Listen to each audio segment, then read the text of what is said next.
Shalom saudara. Saudara, saya akan kembali menyampaikan isi hati Tuhan dari kisah Yakub dengan Esau. Saudara, ada seorang anak kecil yang belum mengerti nilai uang. Anak kecil ini memegang 10.000 rupiah. Kemudian kakaknya menginginkan uang tersebut. Kemudian kakaknya ini mencari siasat bagaimana untuk mendapatkan uang adiknya itu. Kemudian kakaknya ini mengeluarkan uang logam dan berkata kepada adiknya, "Dik, ini lebih berat dan berkilau loh. Kita tukaran yuk uangnya." Nah, karena sang adik ini masih kecil, dia tidak mengerti. Si adik dengan percaya dikira uang logam itu lebih berharga ketimbang uang 10.000 rupiah. Adiknya yang tertipu malah tertawa, saudara. Bangga, berpikir ia memperoleh sesuatu yang lebih menguntungkan. Padahal baru saja adiknya ini, kenapa saudara? Ketipu.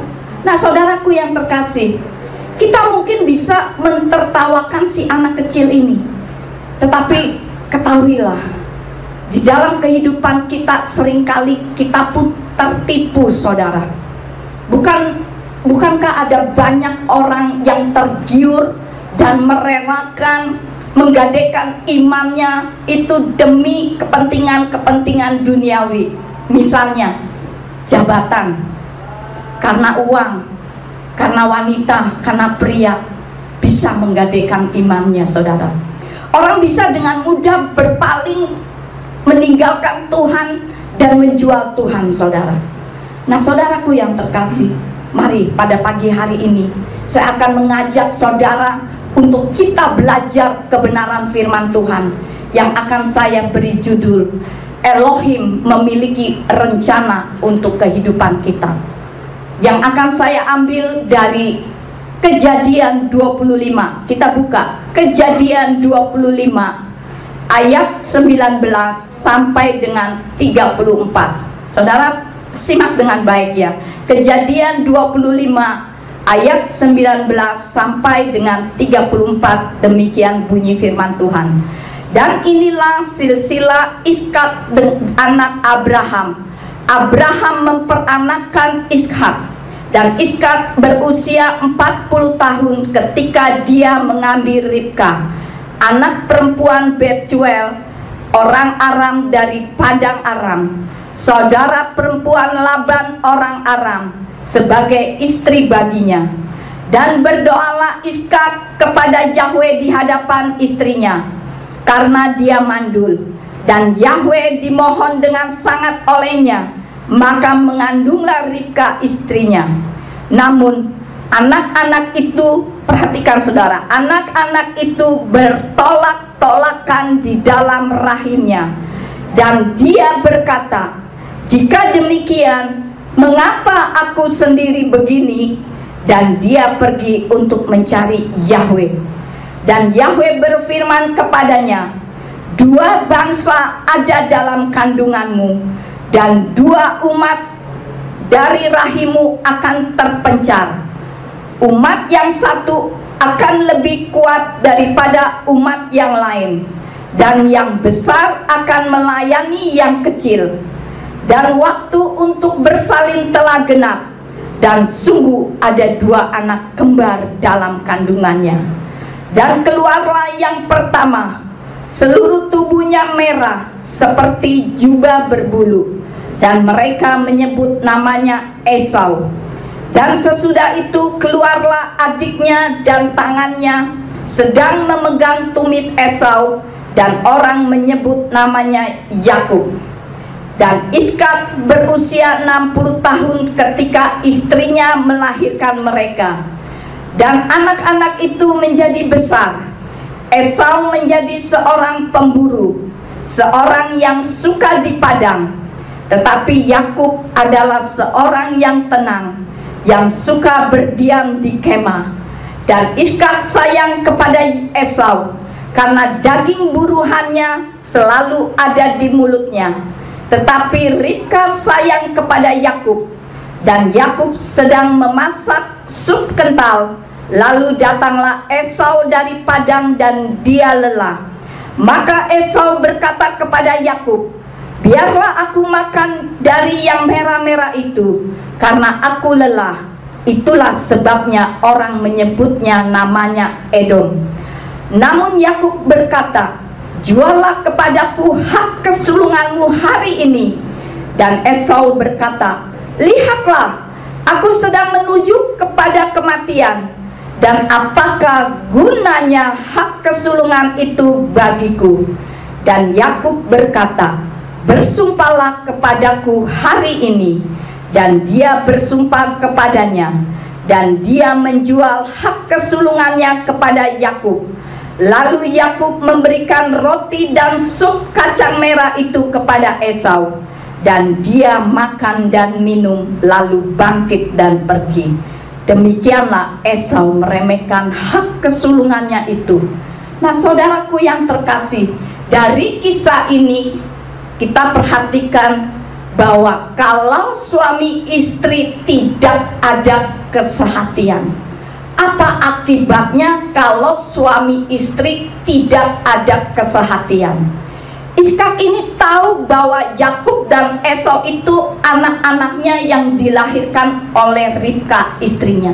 Tapi coba saudara perhatikan, belum anak itu dilahirkan, anak itu masih di dalam kandungan, dua anak itu sudah ribut, saudara.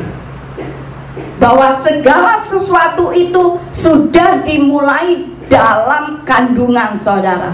Nah, dua anak ini di dalam kandungannya itu sudah ribut, dan ternyata Elohim itu sudah berfirman, saudara. Coba kita baca lagi, saudara.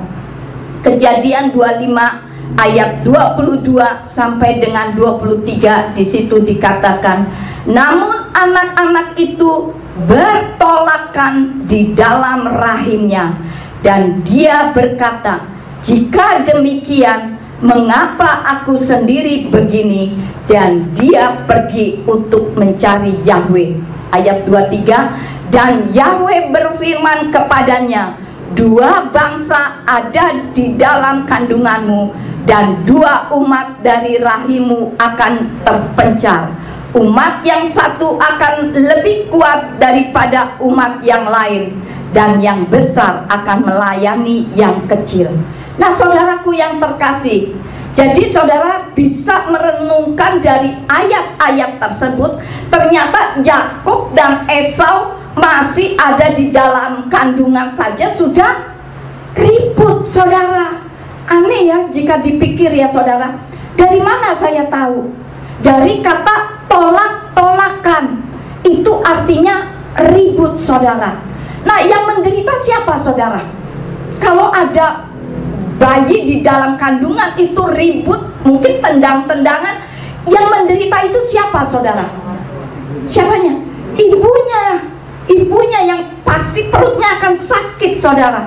Nah, sebetulnya Ribka itu sudah menyadari bahwa ada dua bangsa di dalam perutnya, dan Tuhan juga sudah berfirman bahwa yang muda akan lebih kuat dari yang tua, yang muda akan lebih berkuasa. Ishak mendengarkan akan firman ini, saudara. Dia tahu benar, saudara. Tetapi coba saudara perhatikan apa yang diambil langkah-langkah oleh Ishak, saudara. Pada waktu dia sudah buta dan usianya sudah lanjut, dia mengatakan apa, saudara? Aku tidak tahu lagi kapan hariku akan mati. Ini memberi pelajaran kepada kita semua, kalau Tuhan itu di dalam kehidupan saudara, Tuhan itu sudah menetapkan hidup matinya manusia, saudara. Benar nggak, saudara? Tetapi Ishak berkata apa, saudara? Ishak berkata apa? Mataku sudah buta, aku sudah tua, aku sudah hampir mati. Sekarang coba Esau, kamu berburu di masakin aku, nanti aku berkati kamu. Nah, saudaraku yang terkasih, dari kisah ini, apa yang dapat kita pelajari dari kisah Esau dengan Yakub, saudara? Yang pertama, saudara, jangan mendahulukan rencana Elohim. Jangan mendahulukan rencana Elohim. Saudaraku yang terkasih, firman Elohim ini tidak pernah berubah. Amin. Firman Elohim ya dan amin. Maka itu kita harus belajar mengerti tentang apa maunya Bapak Yahweh di dalam kehidupan saudara dan saya. Nah, Ishak ini kan dipilih oleh Bapak Yahweh, benar nggak saudara? Bangsa pilihan. Dari mana kita tahu, saudara, bahwa Ishak ini dipilih oleh Bapak Yahweh dan bangsa pilihan, saudara? Dari mana, saudara? Dari mana? Bapak Yahweh sendiri yang mengatakannya, saudara. Bukankah Bapak Yahweh berkata, aku adalah Elohimnya Abraham, aku ini Elohimnya Ishak, Elohimnya Yakub. 3 orang ini disebut. Dan yang kedua tadi siapa, saudara? Ishak, saudara. Tapi mengapa Ishak ini mendahului rencana daripada Bapak Yahweh, saudara? Ternyata Ishak ini kehilangan kepekaan, saudara. Ishak ini tidak berjalan dalam ketetapan seperti yang Yahweh inginkan, saudara. Jika seseorang berjalan dalam ketetapan Bapak Yahweh, ia tentu akan memilih apa yang Tuhan pilih dan tidak akan salah dalam memberkati seseorang, saudara. Ishak lebih mengasihi Esau daripada Yakub. Kenapa, saudara? Kenapa Ishak ini lebih mengasihi Esau daripada Yakub, saudara? Kenapa, saudara? Karena hal yang membuat hatinya Ishak itu terpaut pada Esau adalah karena Esau suka berburu, sedangkan Ishak itu suka makan daging buruannya Esau. Nah, dari kasus ini dapat kita petik sebuah pelajaran, saudara, bahwa hobi yang sama itu bisa membuat hati seseorang tidak lagi memperhatikan apa yang jadi maunya Bapak Yahweh. Itu sebabnya Ishak memutuskan untuk memberkati Esau, padahal itu tidak sejalan dengan keinginan daripada Bapak Yahweh, saudara. Ishak tidak mengetahui rencana Bapak Yahweh. Tapi coba saudara perhatikan, kebanyakan tokoh di dalam kitab suci itu memberikan berkat pada saat sebelum meninggal, saudara. Yang pertama, saudara, Abraham memberikan segala hartanya kepada Ishak sebelum Abraham meninggal. Kemudian Yakub memberikan berkat kepada anak-anaknya sesaat sebelum meninggal. Kemudian Yusuf berpesan tentang tulang-tulangnya sesaat sebelum ia meninggal, saudara. Musa menumpangkan tangannya kepada Yosua sebelum ia mati dan memberi berkat untuk 12 suku bangsa Israel. Sangat berbeda sekali dengan Ishak, saudara. Ishak memberkati Yakub pada kejadian berapa tadi, saudara? Kejadian 27. Dan Ishak mati diceritakan pada pasal berapa, saudara? Pada pasal 35 ayat yang ke-29. Coba saudara perhatikan, saudara, apa komentar Ishak, saudara? Kita buka Kejadian 27. Kejadian 27 ayat yang kedua. Dan dia berkata, sekarang aku sudah tua dan tidak mengetahui hari kematianku. Ternyata jika saudara membaca kisah Ishak ini, dia matinya itu masih panjang sekali, saudara. Sampai nanti Yakub kembali kembali dari pengungsiannya, sampai anak cucunya Yakub lahir semuanya, Ishak itu belum mati, saudara. Apa akibatnya jika orang-orang pilihan Tuhan tidak sabar menantikan waktu Tuhan, saudara? Apa akibatnya? Kita kerap kali tidak sabar. Kalau Tuhan sudah berfirman, Tuhan sudah berjanji, kita maunya itu cepat-cepat. Kita tidak pernah sabaran menunggu waktunya Tuhan. Nah, kalau sudah tersandung-sandung, kita sudah jatuh, baru kita menyalahkan siapa, saudara? Ishak menyuruh Esau berburu dan masak. Nanti aku akan berkati. Yang nguping siapa, saudara? Yang nguping siapa? Siapa? Ibunya, istrinya yang nguping. Nah ini, saudara, jika dalam satu keluarga, jika suami istri tidak sehati, akibatnya menjadi fatal, saudara. Ishak itu mencintai Esau, Ribka mencintai Yakub. Saat Esau mau mendapatkan hak kesulungannya, Ishak mau berikan kepada Esau, karena memang itu sebenarnya jalurnya. Tetapi Ishak tahu bahwa itu haknya Yakub. Perhatikan, saudara, Ishak mau mendahului Tuhan. Kenapa, saudara? Apakah Tuhan dalam hal ini tidak tegas? Tuhan tahu tidak sih jika Ishak itu mau berkatin Esau? Tahu nggak, saudara? Tahu, saudara. Tetapi kenapa Bapak Yahweh tidak mencegahnya, saudara? Sebab Tuhan tahu Ribka punya rencana, saudara. Jadi setiap kejadian di dalam kehidupan saudara dengan saya, itu Tuhan biarkan, saudara. Sebab apa, saudara? Pada waktu manusia dibentuk, manusia diberikan wewenang untuk memilih, Tuhan membiarkan manusia untuk menetapkan langkah-langkahnya sendiri.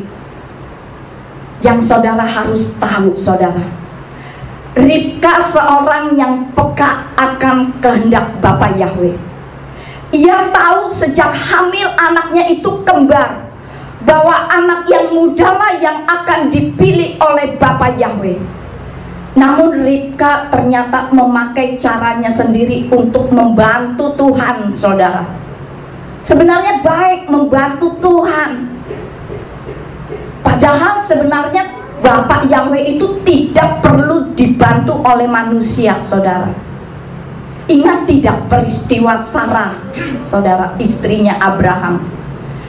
Sarah juga saat itu ingin membantu Bapak Yahweh dengan menyarankan Abraham menikahi siapa, saudara? Hagar. Apa akibat dari perbuatan Ishak dan Ribka yang dia lakukan, saudara? Karena dia mendahulukan kehendak daripada Bapa Yahweh. Ishak, saudara, karena ia tidak berjalan dengan ketetapan sesuai isi hati Tuhan, maka ia pun tidak peka pada saat Ishak ini ditipu oleh anaknya dan istrinya, saudara. Kemudian apa yang dilakukan oleh Ribka, saudara? Karena kecerobohan Ribka, maka saat Yakub pergi melarikan diri dari Esau, inang pengasuhnya Ribka itu menyertai Yakub. Sampai hari kematian Ribka, ia tidak pernah ketemu dengan anaknya sendiri Yakub. Kemudian ia dipisahkan dari inang pengasuhnya dan anak kesayangannya, saudara. Hidupnya dalam kesedihan karena anaknya itu tidak pernah rukun, saudara. Dan kematian Ribka tidak pernah dicatat di dalam kitab, saudara. Kitab hanya menceritakan tempat Ribka dikuburkan. Sekarang yang kedua, saudara, apa yang dapat kita pelajari dari kisah Esau dan Yakub? Yang kedua, saudara, Elohim sudah merancangkan kehidupan umat manusia itu dari awal, saudara. Kita buka Amsal 16. Amsal 16 ayat yang ke-9. Amsal 16 ayat yang ke-9. Coba Vivi bantu Vivi. Amsal 16 ayat yang ke-9. Hati manusia merencanakan jalannya, tetapi Yahweh menetapkan langkahnya. Amin. Nah, ini berbicara tentang sebuah pernyataan yang tegas bahwa sehebat apapun manusia, kita tidak akan pernah bisa melawan kehendak daripada Tuhan. Mungkin kita bisa mencapai suatu tingkatan yang tinggi, saudara, tingkatan tertentu. Tetapi walau bagaimanapun sesuatu yang tidak berjalan sesuai dengan rancangan Tuhan, tentulah tidak sebaik seperti ketika kita berjalan seturut apa kata Tuhan. Amin, saudara. Mungkin menurut kita baik, tapi belum tentu menurut Tuhan itu baik. Tuhan lebih tahu tentang kita, karena Dia sendiri yang membentuk dan menenun kehidupan kita sejak ada di dalam kandungan, saudara. Sebagai pembuat kita, tentu Bapa Yahweh lebih mengetahui segala sesuatu tentang kita, saudara. Coba kita buka Yesaya 64. Yesaya 64. Coba Vivi. Yesaya 64 ayat yang ke-8. Yesaya 64 ayat yang ke-8. Yesaya 64 ayat yang ke-8. Namun sekarang ya Yahweh, Engkaulah Bapa kami. Kami adalah tanah liat, dan Engkaulah penjunan kami, dan kami semua adalah karya tangan. Kali lagi, Mazmur 139. Mazmur 139 ayat yang ke-13. 39 ayat 13. Mazmur 139 ayat 13. ayat 13. Sebab Engkau telah membentuk buah pinggangku, Engkau merajut aku dalam kandungan ibuku. Amin. Nah, Tuhan lebih tahu apa yang terbaik untuk kehidupan kita ketimbang apa yang menurut kita terbaik untuk kita.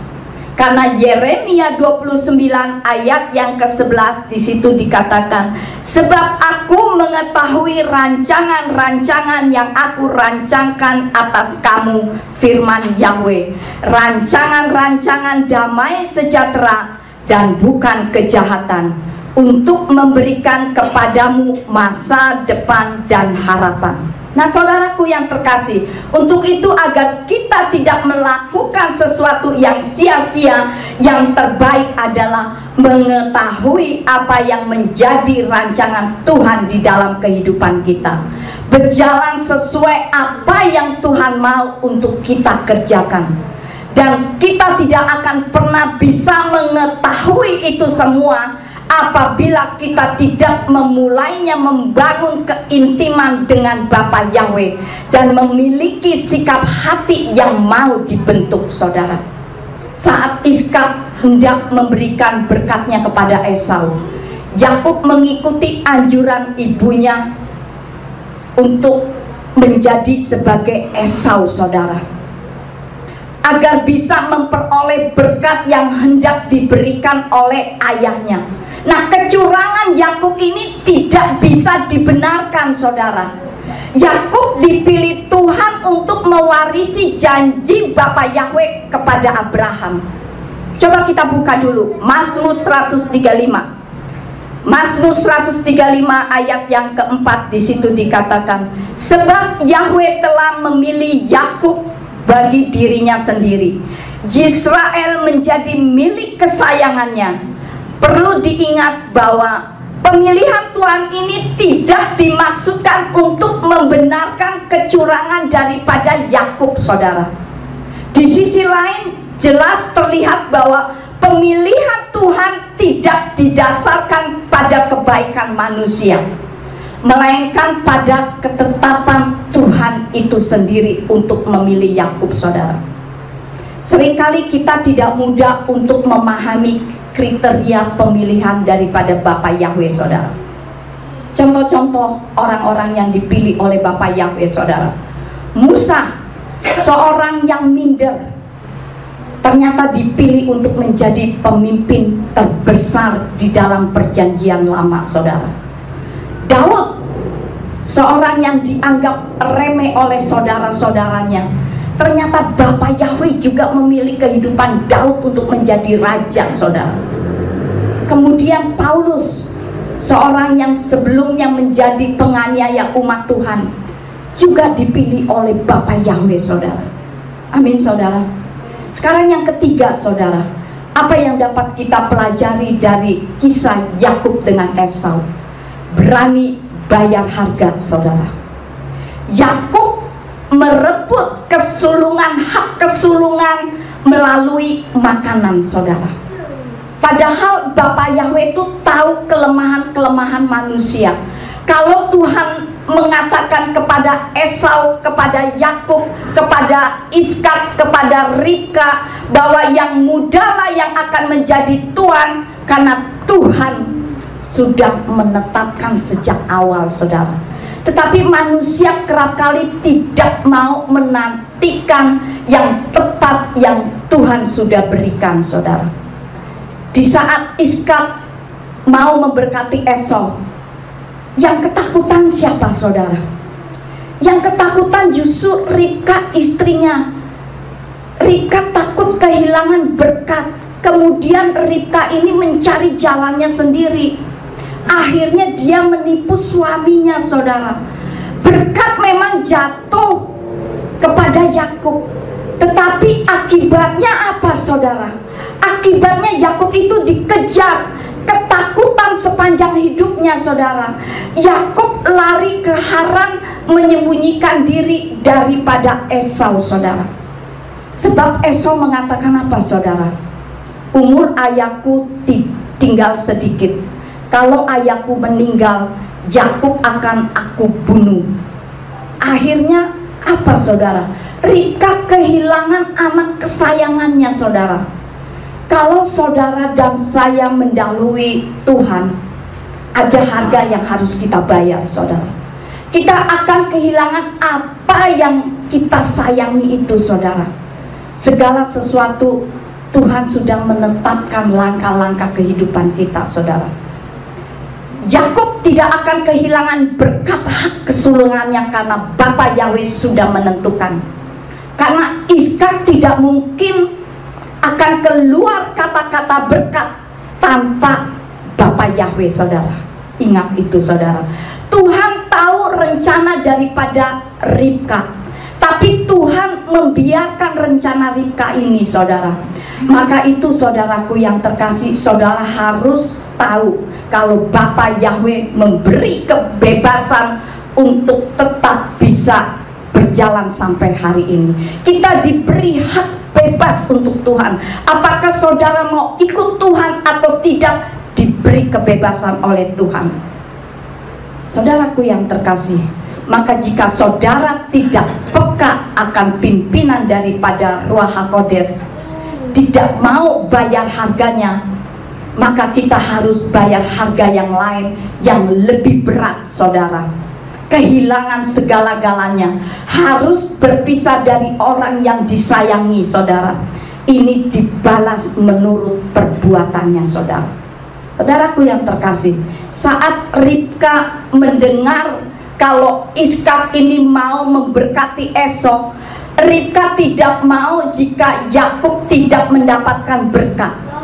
Maka Ribka membuat rencananya sendiri, lalu dia berkata kepada Yakub, "Anakku, kamu pergi ya, potong kambing. Nanti mami akan memasakkan dan kasih papa kamu." Yakub awalnya mau nggak, saudara? Yakub awalnya nggak mau, saudara. Coba saudara perhatikan apa yang dikatakannya. Kejadian 27. Kejadian 27 ayat 11 sampai dengan 13. Namun Yakub berkata kepada Ribka ibunya, "Lihatlah, Esau kakakku adalah seorang yang berbulu, sedangkan aku mulus. Mungkin ayahku akan meraba aku, dan aku akan menjadi seperti seorang penipu di matanya, dan aku akan mendatangkan kenistaan atas diriku dan bukannya berkat. Namun ibunya berkata kepadanya, ataskulah kenistaanmu itu anakku, hanya dengarkanlah suaraku dan pergi, ambillah bagiku. Nah saudaraku yang terkasih, orang sering mengartikan arti Yakub ini adalah apa saudara? Orang sering mengatakan Yakub ini adalah apa saudara? Artinya saudara, penipu. Sebenarnya bukan penipu saudara, tetapi Yakub ini cerdik saudara. Tapi kemudian Bapak Yahweh menggantikan nama Yakub menjadi Israel. Secara manusia Yakub ini mungkin penipu. Kakaknya itu diakalin saudara. Loh kok diakalin mau sih? Kenapa Esau diakalin mau? Harusnya kan nggak mau. Kalau orang yang ditipu sebetulnya ngerti nggak sih saudara? Orang kalau ditipu itu ngerti nggak sih? Ngerti nggak? Tidak ngerti saudara. Tapi Esau ngerti tidak sebenarnya? Kalau dari pembacaan-pembacaan tadi, sebenarnya Esau ngerti nggak? Ngerti.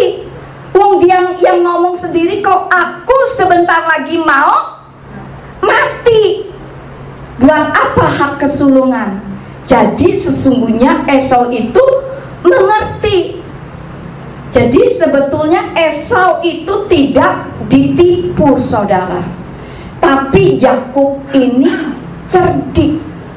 Karena Yakub mengerti setiap firman yang dikatakan oleh Bapak Yahweh pasti akan terjadi. Karena Yakub ini orang kemah, orang yang berdiam di kemah. Sedangkan Esau lebih sukanya di mana saudara? Di padang saudara.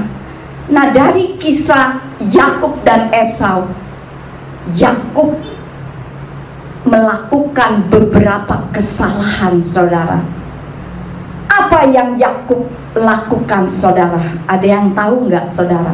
Kesalahan apa yang Yakub lakukan saudara? Ada yang tahu?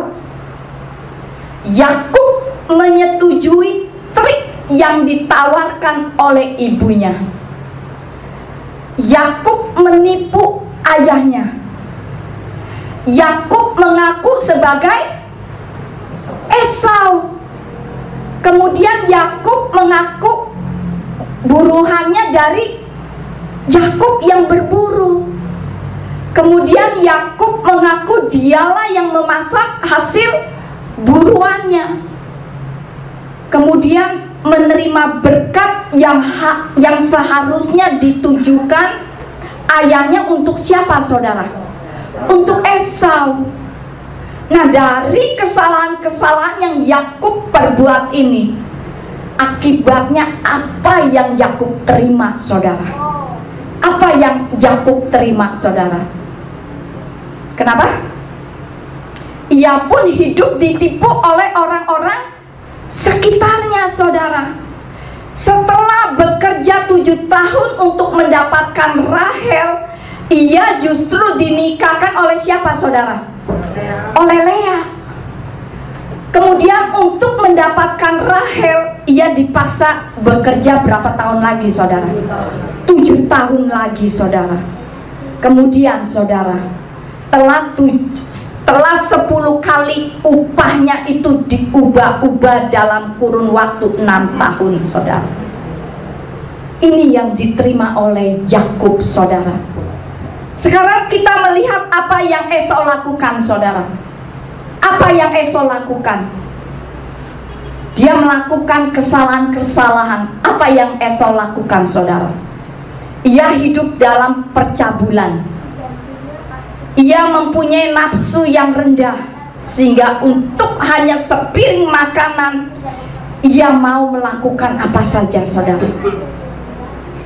Esau memandang rendah hak kesulungannya. Kemudian Esau ini menikahi orang-orang kafir. Esau ini tidak menghormati nasihat-nasihat daripada orang tuanya. Akibatnya yang diterima Esau itu apa saudara? Apa yang diterima oleh Esau saudara? Apa saudara? Esau kehilangan itu apa sih saudara? Hak kesulungan itu adalah hak double porsi dari saudara-saudara yang lain, saudara. Esau kehilangan hak kesulungannya, saudara. Kemudian jika Esau mau berhasil, ia harus bekerja keras untuk mendapatkan hasil. Tidak hidup dalam kasih karunia daripada Bapak Yakub.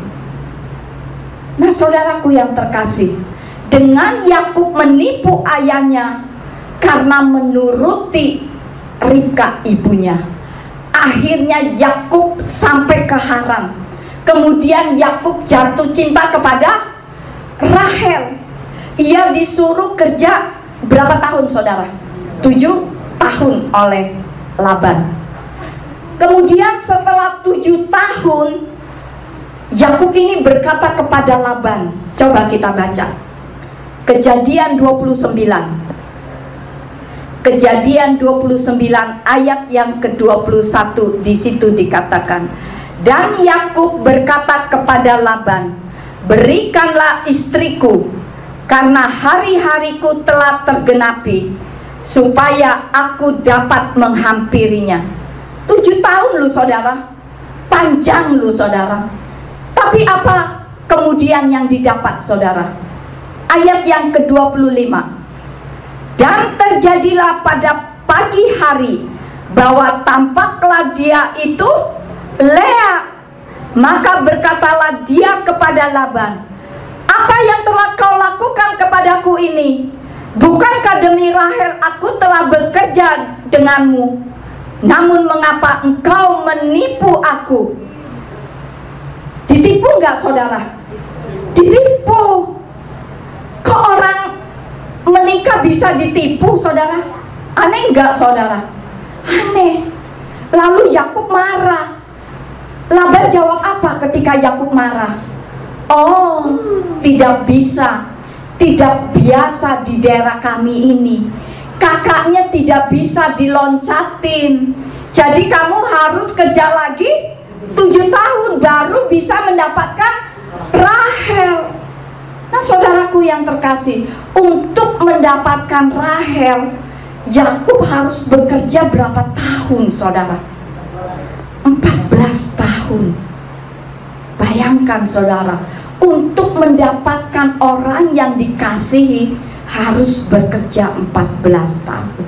Jadi Yakub ini tipe orang yang bagaimana saudara? Yakub ini tipe orang yang setia, orang yang patuh. Maka itu Bapak Yahweh memilih Yakub. Walaupun kelihatannya Yakub ini penipu, akalnya banyak, tapi dia cerdik saudara. Dan Bapak Yahweh tahu dari awal Yakub ini tipe orang yang setia, tipe orang yang berani, tipe orang yang mau bayar harga, pantang mundur kalau ia sudah mempunyai tekad saudara. Saudaraku yang terkasih, apa yang dapat kita dapat dari pelajaran ini saudara? Firman Tuhan mengingatkan janganlah kita sampai terlambat untuk memperbaiki kesalahan-kesalahan kita. Karena akibatnya kalau kita terlambat itu akibatnya fatal saudara. Jadi jangan sampai kita memutuskan untuk melakukan tindakan-tindakan bodoh seperti keluarga Ishak ini saudara, yang mengakibatkan ditolak saudara dan dihapus dari daftar ahli waris kerajaan sorga saudara. Untuk itu saudaraku yang terkasih, ketika saat ini masih punya kesempatan, jagalah iman saudara dan pertahankanlah hak kesulungan kita yang telah diberikan Tuhan kepada kita saudara. Hak kesulungan bukanlah sesuatu hal yang sepele saudara, dan bukan sesuatu yang main-main saudara. Karenanya saudara, peganglah dengan baik, Dan jangan menggadaikan hak kesulungan kita ini demi apapun juga, saudara. Karena Elohim memiliki rencana untuk kehidupan kita. Kita itu dipilih sejak awalnya, saudara. Kita itu memiliki rancangan-rancangan yang indah semenjak kita di dalam kandungan, saudara. Jadi untuk itu, saudaraku yang terkasih, pertahankan apapun juga iman kita, kita harus pertahankan. Jangan hanya karena jabatan, jangan hanya karena uang, kita menjual hak kesulungan kita. Jangan, saudara, karena Bapa Yahweh itu telah memilih kehidupan kita. Amin, saudara. Amin. Sekian firman Tuhan.